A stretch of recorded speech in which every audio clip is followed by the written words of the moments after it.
around Dodge City and in the territory on West, there's just one way to handle the killers and the spoilers, and that's with a U.S. Marshal and the smell of Gunsmoke.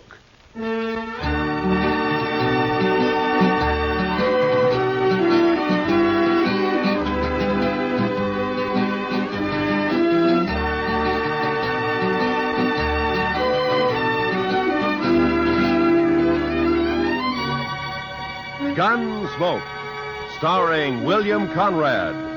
The story of the violence that moved west with young America. The story of a man who moved with it. Matt Dillon, United States Marshal.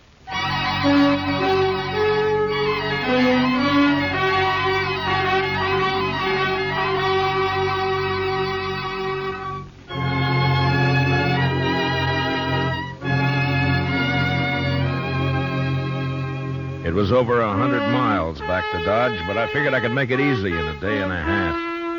I'd been in Hays City as a government witness in a murder trial, and I was anxious to get back. So I rode out of Hays one morning a couple of hours before light. The ground was clear as snow, but it was midwinter, and it was sharp cold. When the day came, there was no sun, only dark gray sky drilled by a high, cold, searching wind. The air was as thin as I could ever remember it being. And behind me in the north lay a great slab of blackness. When I saw that, I should have turned back, for the wind stood out of the north, too, and sooner or later it would drive that black slab right down on top of me. This was blizzard weather, the kind of weather that kills the land and everything on it. I don't know why I went on, maybe because of the wind. You know, a high wind will distemper a man. Make him drunk like. Anyway, I didn't turn back. And about noon, the sky began to turn white with snow, and I could smell a touch of moisture in the air. And finally it came. The sleet, shrilling in on the wind like small buckshot as the blizzard howled down the prairie. I couldn't look right or left without being stung blind, but as long as I kept the wind on my back, I knew I was headed south. 2 hours of this, and I could feel my horse slowing down and weakening under me. My own body stiffened with the cold. Men died when they got caught in a thing like this. They died easy.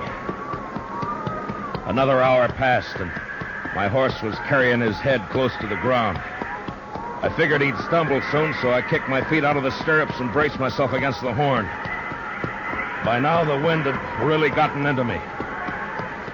And when I saw the blur of a ranch house up ahead, I thought maybe it was a trick. But a few minutes later, we rounded a corner of the place and stood at last in the lee of the storm.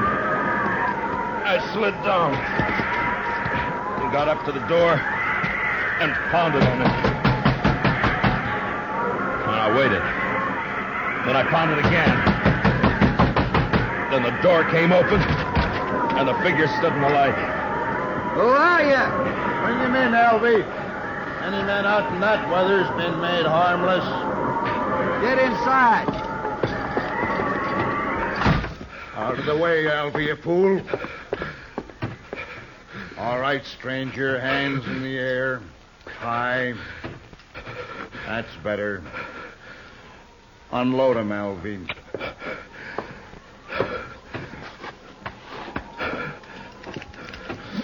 Nice gun, Hank. Real nice gun. Shut up. Now, take him down, stranger. You can come up to the stove now, but don't try nothing. I'll cut you in half with buckshot. He was a burly man with flushed cheeks and a wild red beard and a great shock of red hair. Even his hands and fingers bristled with it. He sat on a stool by the stove, a shotgun across his knees. And his eyes never left me. The other one, Alvy, had a body of an underfed boy, but he was completely bald, and his skin was tight and dry. He looked like a naked skull. And his eyes... Well, something had touched Alvy. You look half froze, stranger. You must have wanted something real bad to go out in weather like this. I never saw him around here before, Hack. He's a stranger, Alvy. He don't belong around here. Of course, we don't know anybody, but I seen a few, and I never seen him before. Maybe he's seen you, Alvy, somewhere. Not me. He never saw me nowhere. How do you know that? Maybe he was just looking for some cows and got lost in the storm. You're just a kid, Alvy. I always said you don't know much. Belle! Belle, get on out here. She was a pretty girl, but with a dark, half-wild look that I'd never seen before in a woman. Her eyes jumped from man to man and then came to rest on me, fixed and curious. And then after a moment, she looked away and moved into a chair across the room. Supper ready, Belle? It's awful cold out. You recognize him, Belle? You ever see him before? No. You're sure now? Maybe Hayes City. Maybe you saw him up there sometime. I don't know him. You sure? Yes. If you're lying to me, you know what I'll do to you. I never saw him before. He come in here half froze, right out of the blizzard. Must have been looking for some cows and got lost. Shut up, Alvy. We don't know what he's doing here, Belle. Why shouldn't a man get out of the storm? Even in here. That's enough. All right, stranger, we never saw you before. We don't know who you are. And as soon as I think you're lying, I'm going to blow a big hole in you. What about my horse? I'd like to put him in the barn if you've got one. Alvy? Oh, now, Hack, I ain't going out there. I'd freeze. And the horse will freeze if you don't. It's his horse. We might need it. Go on, Alvy, before I get cross. All right, I'll go. I don't know why the horse is so important.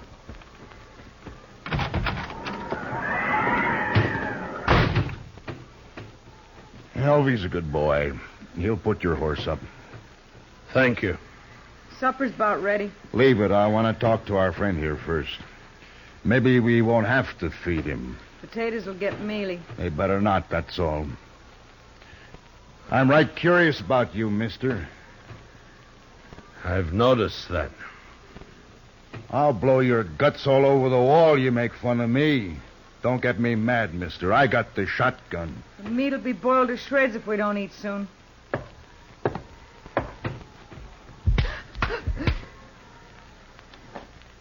You just won't understand any other way, will you, Belle? What is it you want to know about me? I can tell, mister, I can handle you easy now. What do you mean? All I got to do is wallop the girl and you'll talk. I don't have to do nothing to you. All right, if I take my jacket off? I've warmed up now. I mind. You might have a gun hid out in there. He can raise his hands. I'll unbutton it. Well, now, that's right smart of you, Belle.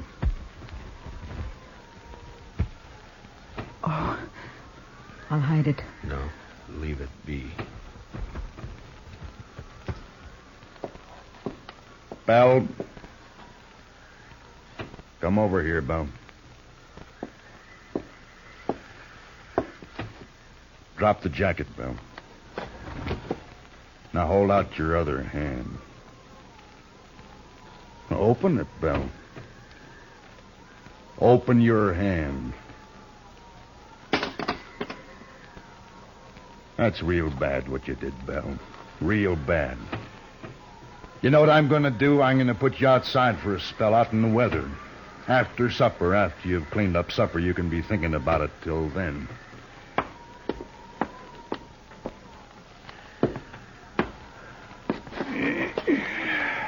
United States Marshal. You're in bad company, Marshal. You shouldn't have come here. Oh? It looks to me like I sort of struck gold coming here. Now, why do you talk like that, Marshal? I still got the shotgun. Let me get that stove. Seems like it's getting colder and colder. You didn't see any sign of nobody outside, did you, Alvy? What? Who? Somebody might have come along to cover the marshal here, it's all. Marshal? What marshal? Me. I'm a marshal, Alvy. Shoot him, Hack. Shoot him. Shut up and answer me. Was there sign of another horse, footprints, anything like that? Oh, I didn't see nothing. Maybe you didn't look. Would I have walked in here the way I did if I'd been after you people? Maybe your head got muddled with the cold. Where'd you ride from, Marshal? Hayes City. Left there this morning. It was a fool thing to do with a blizzard coming up. Maybe. Did you think you could get the jump on us easier in a storm? Was that it, Marshal? Yeah. You knew we'd be trying to keep cozy in here. I'm curious, Hack. What are you and Alvy on the run for? Don't you tell him, Hack. I don't trust him at all. Alvy, it'd be mighty dull without you, boy. Don't laugh at me, Hack. Now stop it. I don't like laughing. You know that, Hack. And don't you do it no more. I got ways. Yeah, I seen you and your ways. But don't try 'em on me, Alvy. Maybe I won't. Look, Alvy, now you don't understand. It's all right to tell the Marshal about us. He ain't going nowhere. No? No, of course not. We'll kill him, Alvy. We'll kill him and bury him somewhere. Oh, sure. Now, why didn't I think of that? 'Cause I do the thinking for us, Alvy, that's why.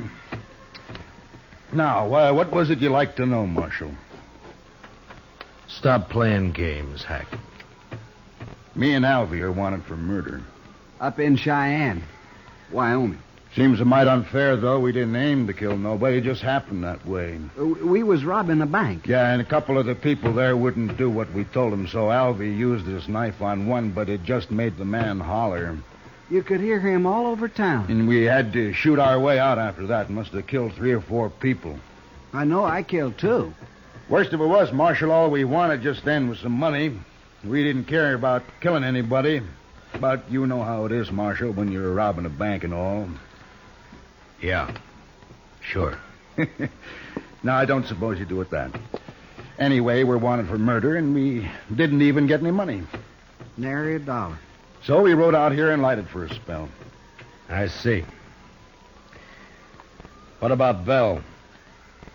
And whose place is this, anyway? It's my place, now that Pa's gone. You mean you were living here alone? No. They killed your pa, is that it? Yes. How long ago? I don't know. Maybe a month. Yeah, it's been about a month, hasn't it, Alvy? 35 days. There, you see. Alfie always knows just how long everything's been. No, that's fine. Tell me what you do with him. Who? The old man. Oh, we buried him out back. Couldn't afford a funeral. Could we, Alfie? Hack, we told him that. Now let's shoot him. No, I've been thinking it over. People in Hayes City know he started for Dodge, and when he don't show up, they might come looking for him. But you said we'd bury him, Hack. That's what you said. Yeah, that's right, but we can't bury his horse, too. Not in this ground. It's froze solid.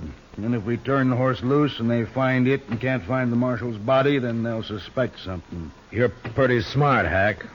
Too bad you don't know enough to stop killing people. Too bad for you, anyway. Well, what are we going to do, Hack?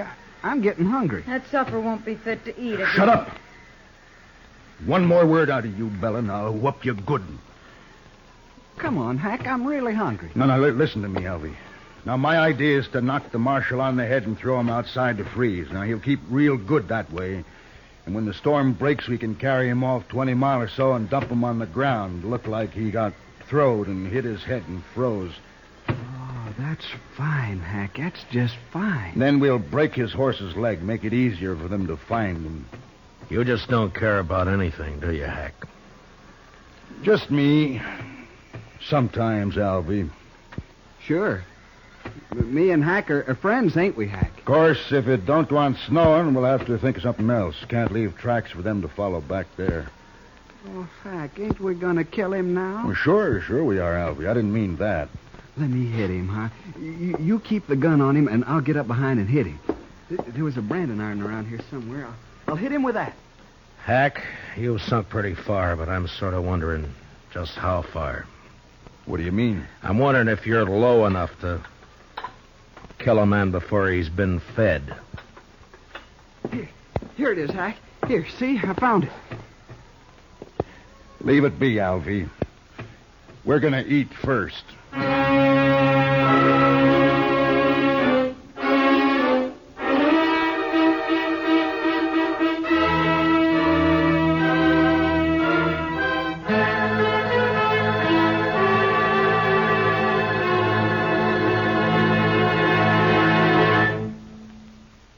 We will return for the second act of Gunsmoke in just a moment. But first, this Sunday night, Lionel Barrymore is your host and Joseph Cotton the star on Sunday Night Playhouse's gripping historic drama based on the life of Peter Marshall.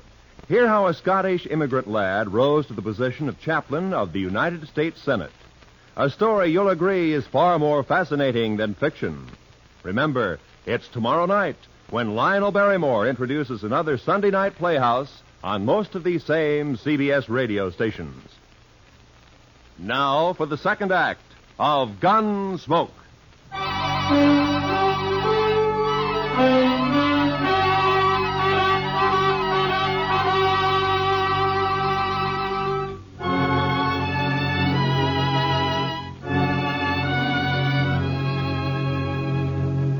It was only 5 in the afternoon, but the blizzard had darkened the land, and its blackness showed in at the windows.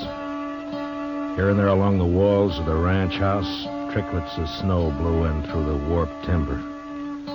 In the kitchen, Hank sat directly behind me while I ate. Later changed places with Alvy and fed himself heartily, as though he had nothing at all on his mind. Hank was just a nerveless brute, born with no conscience at all. His intelligence was the instinct of an animal that snapped at or killed whatever got in its way of survival. Every living thing was his enemy. And Alvy? Well, there was no way to figure Alvy. Too much of him was missing. My only chance lay in the girl, Belle, even though Hack had pretty well beaten all resistance out of her. Supper was over soon enough, but Hack seemed in no particular hurry to get on with his plans. I've eaten better food on the trail than that. Can't blame me for it. Get it cleaned up, Belle. You can talk your head off when you're outside alone, and you're going outside. I'll learn you to heal if I have to break your neck. No, don't do that, Hack. Not till we're ready to pull out, anyway. Why? Well, I ain't gonna do the cooking. Well, I hope not. I've eaten your cooking. My sister was a good cook. Yeah, we should have brought her along, Alvy. No. I don't like her. Where are you from, anyway? Which, me or Alvy? Well, you to start with. Wyoming, place called Crowheart. I didn't stay there long, though. What about you, Alvy? Now, where were you born, Alvy? I never did know. Republican River. That's not a place, you fool. Well, that's what they told me. Republican River. They always lived in a wagon, my ma and pa. Had a lot of kids, too. Of course, most of them died. I'm about the only one that made out any good at all. And you did fine, Alvy, fine. Give me the shotgun. All right, Marshal, let's get back by the stove while Belle cleans this mess up. Shall we hit him and throw him out to freeze up now, Hack? Not yet. I want to punish Belle first. You know, someday you're going to get caught without that shotgun, Hack. Somebody's going to tear you apart. That's fair enough, Marshal. Give me a fair chance at you then, huh? Barehanded? No. Oh, you're bigger than I am, Hack. Might be fun for you. I don't know nothing about fun. I ain't going to kill you because it's fun.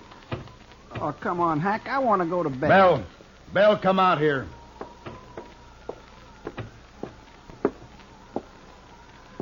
Get outside like I told you. And don't open that door so wide you'll blow the lamp out.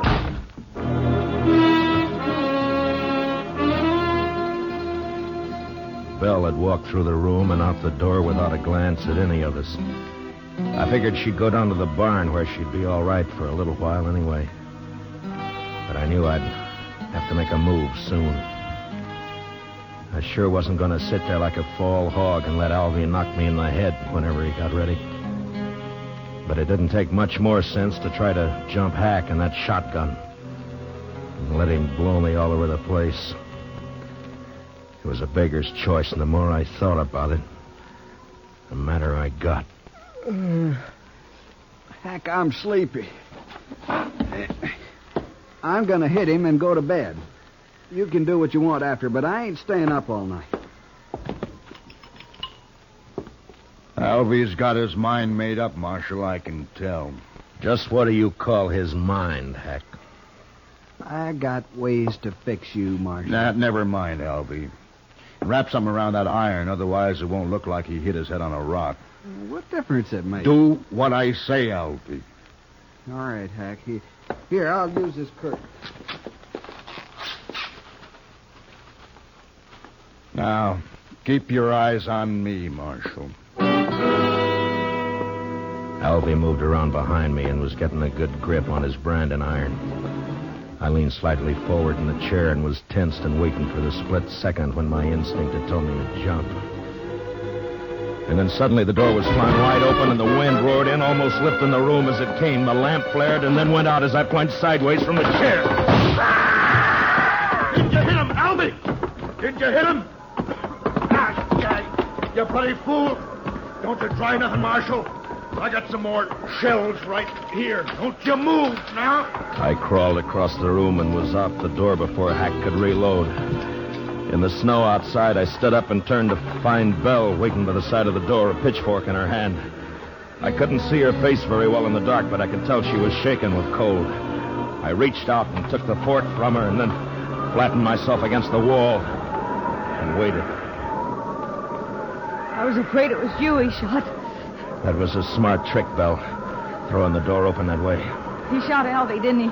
Yeah. Good. I think he's found out I'm not in there. What are you going to do? Wait. Marshal. Marshal. I'm going to kill you and the girl both now. I waited, praying he'd come through the door before my hands got too cold to hold the pitchfork. And finally, the barrel of the shotgun appeared, waist high, and began to poke its way around in our direction. It was stupid of him, but a man behind a gun often gets a false sense of power. I let him shove it out 3 or 4 inches, and then I slammed down on it. Then I jumped into the room. Hack tried to club me with a gun, but he missed. And I got in under him with a fork and lifted him off his feet. And he struggled for a moment like a speared fish and then went limp. And I let him fall. One of the prongs had reached his heart.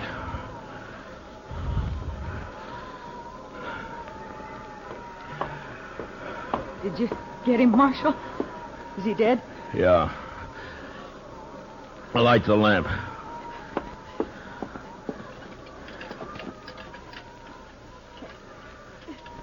I can't do it, Marshal.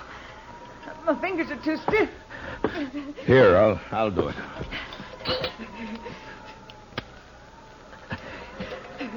There.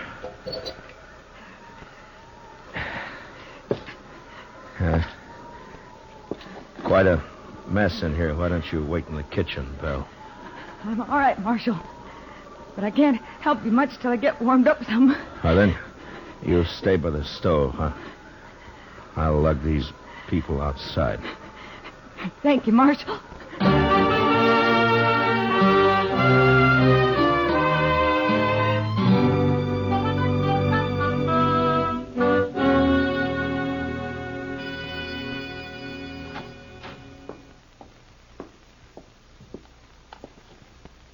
Marshal? Marshal Dillon. What? Oh. Morning, Belle. Come on out in the kitchen, Marshal. It's warm there, and I got some hot coffee waiting. That sounds good. Say, it looks like the storm's lifted. It has. The wind's gone, but it's mighty cold out. Well, I don't mind the cold. It's that wind that breaks a man down.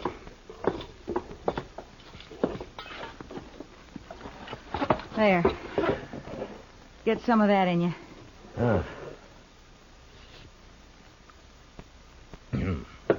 Well, you make mighty good coffee, Belle. Tell me something, Marshal. Hmm? Tell me the truth now. Oh, sure, Belle. What is it? Are you married? I'd make a poor husband, Belle, for any woman. Why? Well, in my profession, it's too chancy.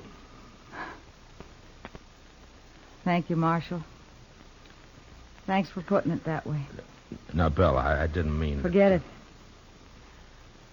I'm leaving this place, Marshal. What? As soon as you go, I've packed what I need and I'm clearing off. Where'll you go? I got 3 horses. I'll ride up to Hayes City and sell them. Then what? I'll buy some pretty clothes and I'll find a place. Won't be hard after this. I wish I could help you, Belle. You have. Oh, but I mean... I can take care of myself, Marshal. I just want to get away from here, that's all. Sure.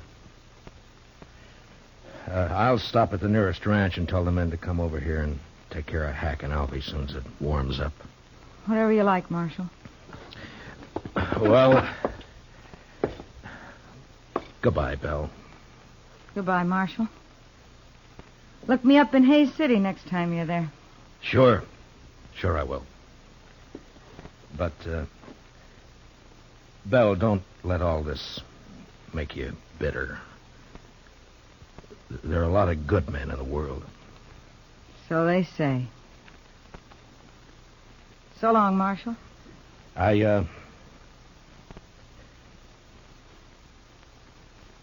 So long, Belle.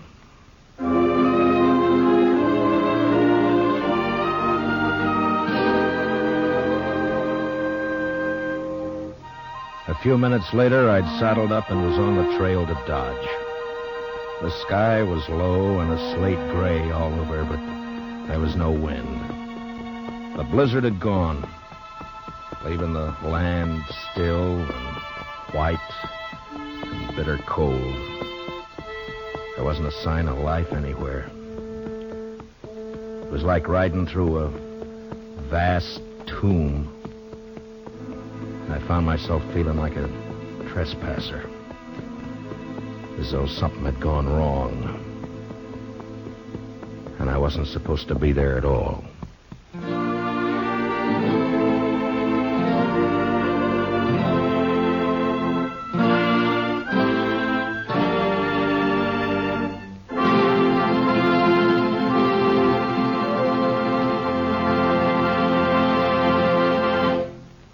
Gunsmoke, under the direction of Norman MacDonald, stars William Conrad as Matt Dillon, U.S. Marshal.